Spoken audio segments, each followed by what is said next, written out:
Hello and welcome to the WIHS Journal, Public Affairs from 104.9. I'm Paul Kretschmer. In the second of 2 days of conversation with David Rubin, who is head of the Shiloh Israel Children's Fund. Mr. Rubin was born in the United States but moved to Israel and has dual citizenship. This portion of our conversation will reflect on what's been going on since Hamas attacked Israel in October. Well, there are several ways that Americans could be responding, and one of them, of course, is politically, to get the political leadership in the United States to stand behind Israel. In this war, just give Israel the free rein politically to go do what it has to do militarily in order to finally put an end to all of this terrorism that's afflicting Israel and that really is afflicting the whole world. Now, let me say that, first of all. Secondly, I think that people should be acting at the grassroots level. What does that mean at the grassroots level? Well, I just told you about the Shiloh Israel Children's Fund, how we use music and art and animals and equine therapy with horses, sports therapy, multisensory safe room therapy, horticulture therapy, to heal the trauma in terror victim children. And we, immediately after the massacre, we went to work. We got the call from the Defense Ministry saying that they are desperate for therapists, and we're trying to fill that need. Now, to do so, we have to expand our staff, and we really need the support of people around the world to help us. So that's why I keep repeating the website, which is israelchildren.org. That's the most meaningful way that people can stand with Israel at this time. As far as the political dimension goes, sir, is America trying to split the difference between having officials like the Secretary of State traveling around the Middle East, as he has recently quite a bit, on the one hand, while on the other hand having people say somehow Israel should have meaningful pauses in the military action to bring humanitarian goods, knowing that some of those may be diverted to the terrorists once they enter if they enter through the border? Well, look, we heard when Biden came to Israel and made some bold statements about how he's going to stand with Israel and that Israel is totally justified and has the right to self-defense. So when he said those words, I said, let's wait and see 2 to 3 weeks from now, and then the pressure will start. Then the pressure will start coming from the Biden administration, and that's exactly what happened. Biden starts talking about $100 million he wants to give to the Palestinians, who are all supported the massacre and are supporting terrorism against Israel. And they're just rooting for the wrong side, and they're participating in it. The Fatah terrorist organization, the Palestinian Authority, they're giving funds, salaries every single month to terrorists that have killed or wounded Israelis. So what does that tell you about where they're really at? I'm not concerned about the Palestinian civilians who voted for Hamas and Fatah and Islamic Jihad. They may be civilians, but they are certainly on the side of the terrorists.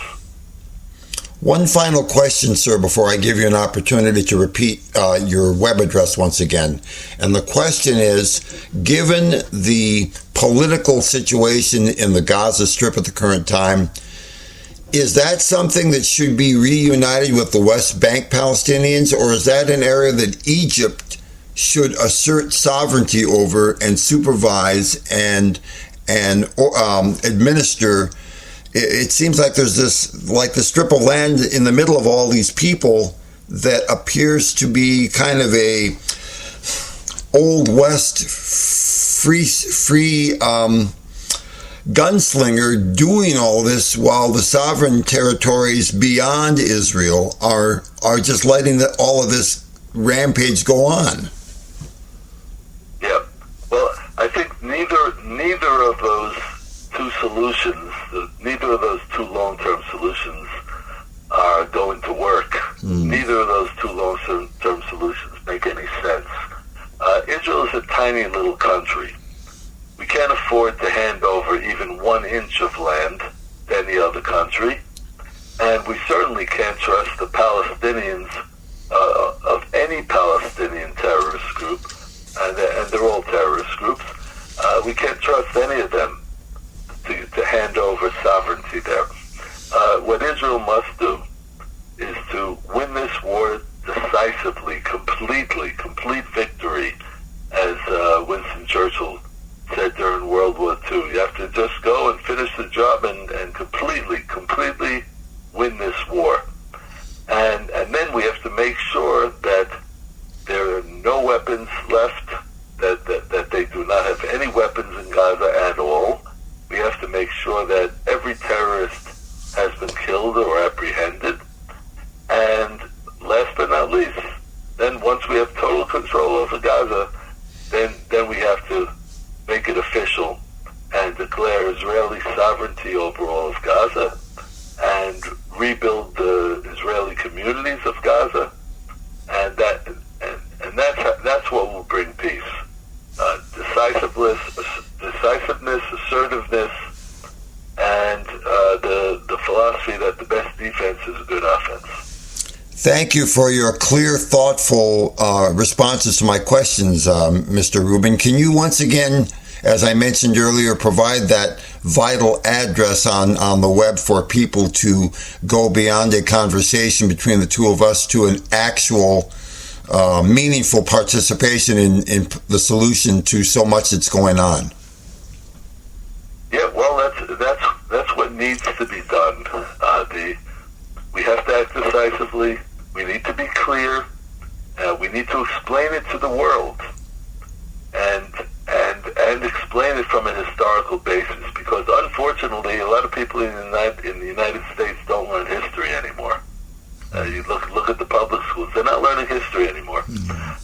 If we look at the history, if we point to the history, and we realize that Gaza was a part of the land of Israel until it was captured by the Jordanians in 1967, and until Israel, in 1948, and until Israel handed it over as part of the so-called peace accords, then you'll understand that the best defense is a good offense, that Israel is justified in taking control of Gaza, and that's what needs to be done.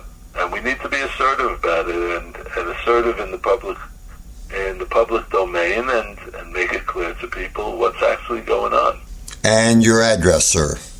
So the email address, the web address that people could go to directly to find out about Shiloh Israel Children's Fund, to give donations for our children's projects for the terror victim children, is israelchildren.org. israelchildren.org. I've been on the line with David Rubin. Thank you very much for the generosity of your time today, sir. You're very welcome. Thank you, Paul. Here once again is some information from the website for the Shiloh Israel Children's Fund that David Rubin is the head of. One way that individuals can fight terrorism in Israel and around the world is by supporting the Zionist response to terror, which is to rebuild the heartland of Israel for the next generation.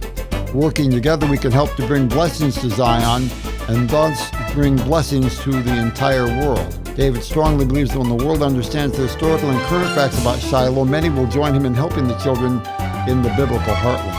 For further information, call us at 860-346-1049. 860-346-1049. Email can be directed to office@wihsradio.org. That's office@wihsradio.org.